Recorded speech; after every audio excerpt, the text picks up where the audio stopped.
Hi there, Mr. Muhammed is here. We're about to solve this checkpoint past paper. It's April 2017, paper 1. This paper is without calculator. Previously, we solved up to question 15. So now we start from question 15 all the way to the end. Here we go. Question 15. Write the missing number in each box. So here, if we multiply 0.25 by 10 to the power of 3, it means we have something like this. 0.25 times 10 to the power of 3 means 1000. Then two numbers are after point. We have two decimal places. These two decimal places will cancel two zeros. What's remaining here is 10. 10 times 25 is 250. Again, two zeros here in the 1000 will send two decimal places to the whole number side. Then we will have 25 here. And what's remaining here is 10. 25 times 10 is 250.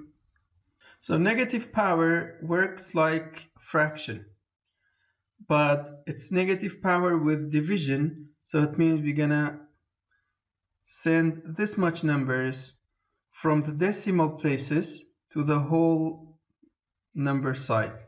It means it's -1. It means one number will be rescued. That is 25. Then it must be 2.5. Question 16. Apples cost 1.85 per kilogram. Work out the cost of 1.6 kilograms of apples. Then 1 kilogram costs this much. We're about 1.6 kilogram. So you're going to multiply 1.85 by 1.6. Let's do this multiplication. To multiply decimal numbers, we multiply them as there is no any decimal point. Then looks like this. 6 times 5, 30. 0 here, 3 there. 6 times 8 is 48, plus 3, 51. 1 here, 5 there.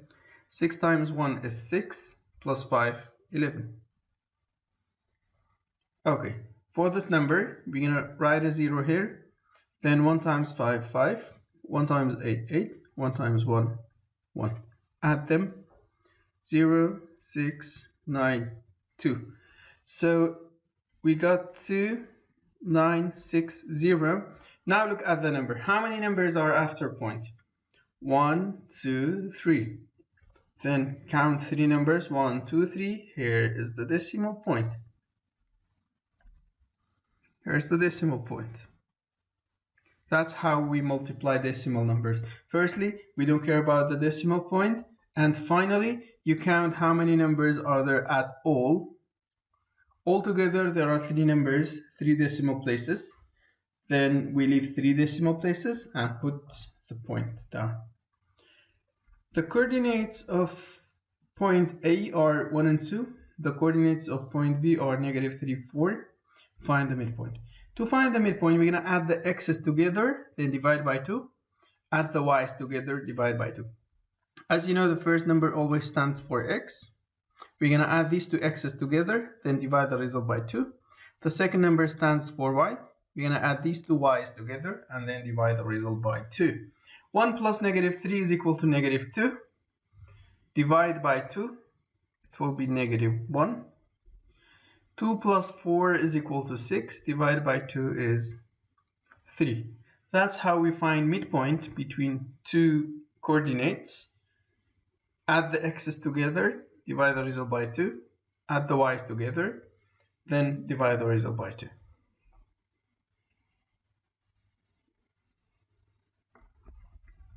Write the missing number in the box. Well, 2/3 divided by a fraction is the same as 2/3 times 4/3. Then for multiplication, let's do this side first. For multiplication, 2 times 4. Multiplication is just like this. 2 times 4 is 8. 3 times 3 is 9. Then, now, 2 over 3 divide by a fraction. Let's rewrite this problem here. Keep the first fraction, 2 over 3. Divide will be multiplication. Flip the other fraction. And the result of this calculation must be 8 over 9. Now, 2 times 4 will be 8. 2 times 4 will be 8. 3 times 3 will be 9. Look, it's already given. But we flip this. So the 4 comes here. The 3 goes there. For multiplication, we multiply top with the top, denominator with the denominator. To work out division, when you deal with fractions, it's better to follow KFC. Oh, I'm hungry. K means keep the first fraction. F means flip the second fraction. C means change the division to multiplication. Done. Question 19. A quadrilateral is shown in the grid here. Enlarge the quadrilateral by scale factor 3, center 10, 4. 10, 4 means 10 in x, 4 in y. 10 in x is here, 4 in y is right here. Now we're going to start the enlargement from this point. The center is 10, 4. This point is representing this point. Now this line is 2 squares, so this line will be 2 times 3, 6 squares. 1, 2, 3, 4, 5, 6. Now, how did I know where to start? Actually, there are 2 ways. The first way, just find some relation between this center of enlargement and the shape. The relation could be with any vertex. Look, from this point, if I want to reach this point, I have to go 2 steps. 2 steps to the left and 1 step up. So if I multiply this movement by 3, I have to go 6 steps like this, because it's 2 times 3 will be 6, and I have to go up 3 squares. Look, from here, 6 squares away is right there, and 3 squares up, it's here. This is one way. The other way is like this. You have to join the center of enlargement to each corner and extend it. Now look, diagonally it's 2 squares away. Look, the relation here is like this. It's 2 squares away like this. So we're gonna need, the scale factor is 3. We're gonna need 3 bricks like this. So here's 1, 2, 3. That's how you spot the point of the first vertex. The place of the first vertex is very important. We can copy the others out of this. Now, to continue, this vertex is 2 squares. If we multiply it by 3, 2 times 3 is 6. Then we're going to have another straight line, 6 squares, starting from here, go down 6 squares. 1, 2, 3, 4, 5, 6. Okay, then this line here is diagonally 1 square. Multiplied by 3, it will be 3 squares. 1, 2, 3, done. And finally, the last one. So look, which sides are easier? The easiest side is here and there. You can start by any of these two because they are perfectly horizontal and this one is vertical. But this one we don't know. It's not a perfect diagonal, it's not vertical, and it's not horizontal. Keep this to the end. Now I can get this by joining this two. Here you go. That's how it looks. Very good. Now to check your answer, a quick check. When you extend these vertices, when you join the center to each vertex and extend the line, it must match the corresponding vertex. Just like this. Look, if you do this with ruler, it will be more accurate. But as for now, I don't have a ruler with this app. See? Now this is the perfect way to check your answer. As you see from the center of the enlargement, I joined the center to each corner of the shape, and when you extend it, it matches the corresponding vertex on the enlarged version of the shape.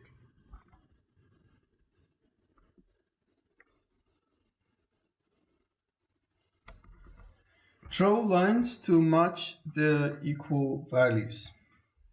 Then 5 to the power of -1, it means it is 1 over 5. And 1 over 5 as decimal, it could be 2 over 10, which is 0.2. 5 to the power of -2 is 1 over 5 square. 1 over 5 square is 1 out of 25. And 1 out of 25, how can we make this a decimal? Then we have to multiply up and down by 4 to make a multiple of 10, which is 100. Then we will have 4 over 100. 4 out of 100 is simply 4%. 2 to the power of -3 is 1 over 2 to the power of 3, which is 1 over 8. 1 over 8 is equal to 0.125, but let's leave this for now. Let's assume that it's confusing. We cannot figure it out. Let's do this one.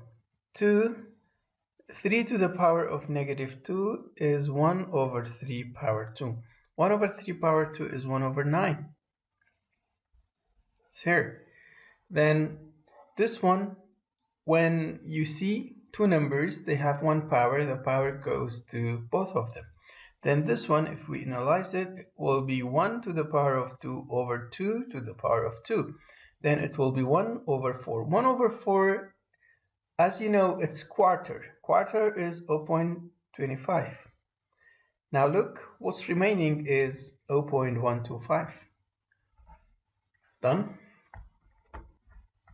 Akia needs 20 liters of paint. She mixes her paint using paint powder and water. She uses these mixing instructions. To make 200 milliliters of paint, mix 40 grams of paint powder with 120 milliliters of water. Then the paint powder comes in packs of 0.6 kilograms. Work out how many packets of paint powder Akio needs. She needs 20 liters. 20 liters. Okay? To make 20 liters, and this instruction is for 200 milliliters. Firstly, let's clarify that this one is in liters, this one is milliliters. So how many times this instruction will give us 1 liter? And this is for 200 milliliters. If we multiply everything here by 5, we will get 1 liter. Then to multiply these by 5, 40 times 5 is 200. It will be 200 grams of the paint powder, and 120 times 5 will be 600 milliliter. We multiplied both by 5. Now this 2 is for 1 liter. What we need here is 20 liters. We need to multiply each one here by 20 to see how many grams will be required, because the question is most likely about the paint powder. So we're going to focus on this one. Now, if we multiply 200 by 20, because we need 20 liters of paint, there are 3 zeros, copy all of them down. 2 times 2 is 4. So she needs 4,000 grams, because this 200 was in grams, the result is in grams. She needs 4,000 grams of paint powder, and 4,000 grams is 4 kilograms. 4 kilograms, how many 0.6 are there in 4 kilograms? So she needs about 7 packets. Let's check this out. This 4 kilograms should be divided by 0.6. We need to know how many 0.6 kilograms are there in 4 kilograms. Or you can count on adding 0.6 together until you get the closest number to 4 or more than 4, because she needs 20 liters. She cannot have less, but more paint powder is fine. Then to do the division, since it's not a normal 6, it's 0.6, it's fine to have a 0 here and send one number before point. The only number we have is just 6, then what's remaining is just 6. Now, how many 6 are there in 40? It is 6. 6 times 6, 36. The result is 4. Then, since there is no any number to bring down, we need a decimal point and a 0. As you see, the process is repeating over and over. So it's again 6, again 6, again 6. The result is 6.66666, but she cannot buy 0.6 pack. She need to buy 7 packs. The result here is 7. And as you see, this question needs 3 types of calculation. That's why it's out of 3. Firstly, make up 1 liter. Secondly, multiply by 20. And finally, see how many 0.6 are there in 4 kilograms. The result is 7 packs.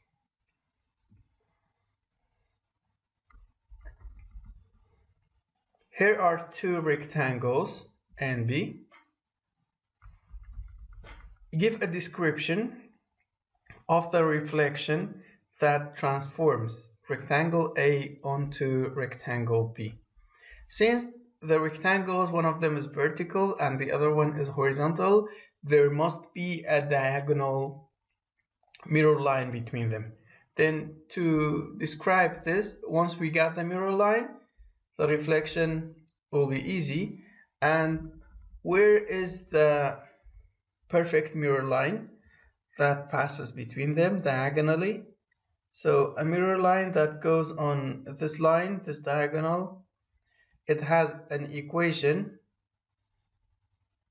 The equation of this line is y equals x.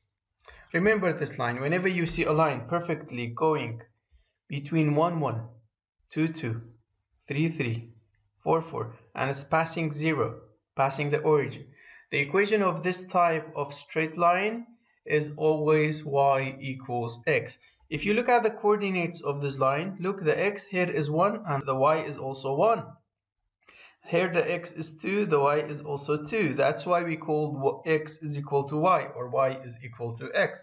Then the reflection between these 2 rectangles, you can say it's a reflection through the mirror line y equals x. That's enough. Give a description of a rotation that transforms rectangle A onto B. Rotation, whenever you want to describe rotation, you have to describe the direction and the degree and the center. It's not like reflection just to find the mirror line. The rotation is like this. It's clockwise and it's 90 degrees. Why 90 degrees? Because this line is vertical, and in the image this line became a perfect horizontal line. Then whenever horizontal becomes vertical or vertical becomes horizontal, it means it's 90 degrees. And This one is clockwise because clock is always going from 12 to 1 to 2 and so on. So it's surely clockwise, 90 degrees. And where is the center? This corner here is this one. So it means the center is not here, because if the center is on the shape, this point will work like a fixed point. This point will not change, but here the point has changed. This corner of triangle B is corresponding to this corner of triangle A.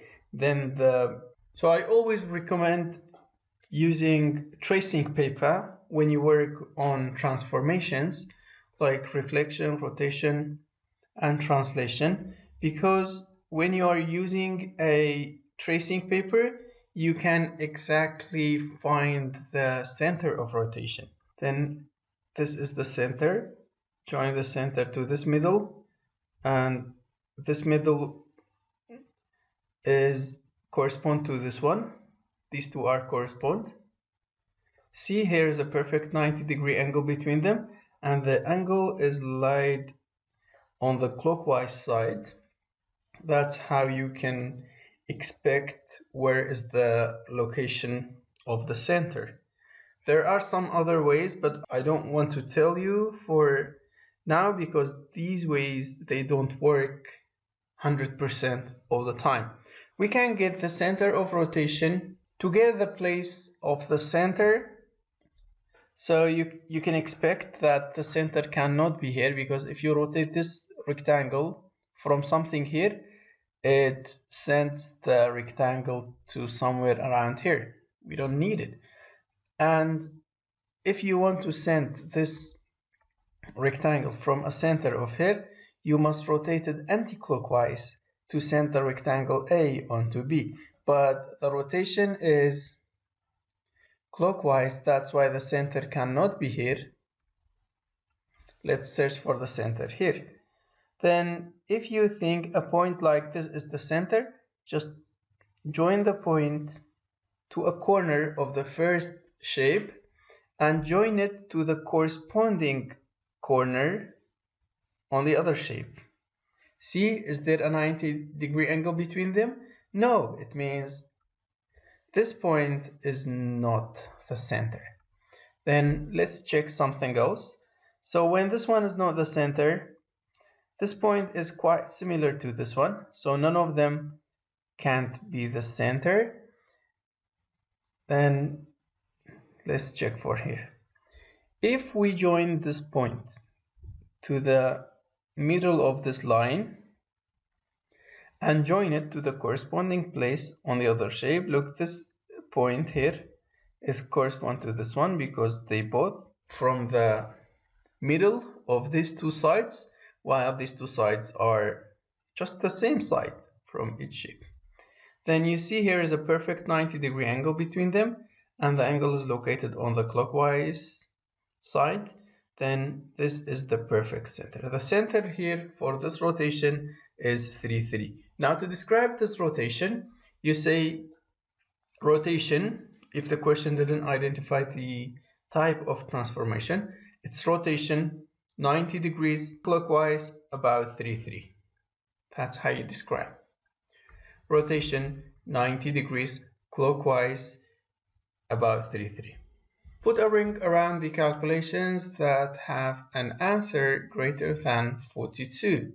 Okay, whenever you multiply 42 by a number which is less than 1, the final result will be less than 42. Then 3 over 11 is a number which is less than 1. How do I know? Because 3 is less than 11. The result of this fraction is less than 1. Then whenever you multiply any number by something which is less than 1, the final result will be less than the original number.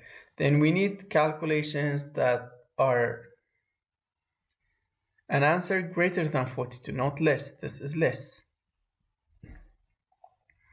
Then what I said here, the opposite applies for division.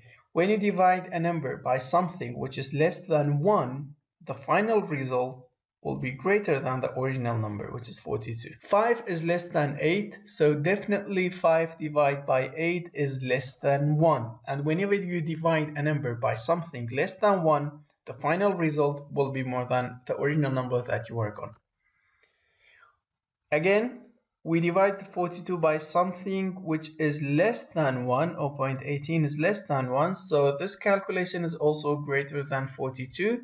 And we multiplied 42 by something which is less than 1, this calculation will be less than 42. You can try different examples about what I said here and you'll see it's always right.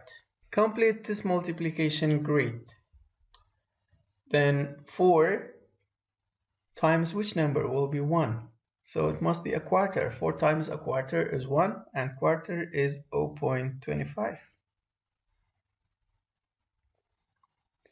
4 times 0.25 is equal to 1. 4 times 1 point is 4.8.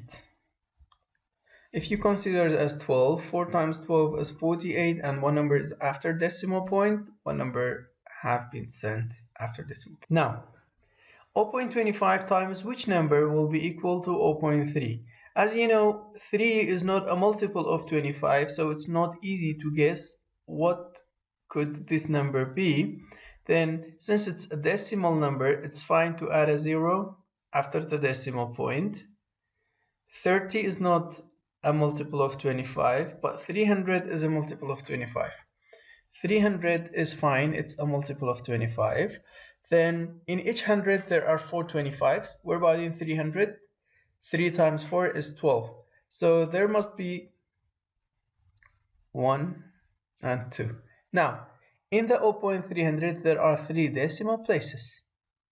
Here we have 2 decimal places. We need one more decimal place. Now, it's correct. And finally, 1.2 times 1.2. Then 12 times 12 is equal to 144. Here are 2 decimal places, send 2 numbers after point. Done. Just to check this, to be sure it's correct, look, 1.2 times 0.25 is surely 0.3. Done. And this is the end of this tutorial. I hope you find it useful. Comment below whatever question you have. Thank you for watching.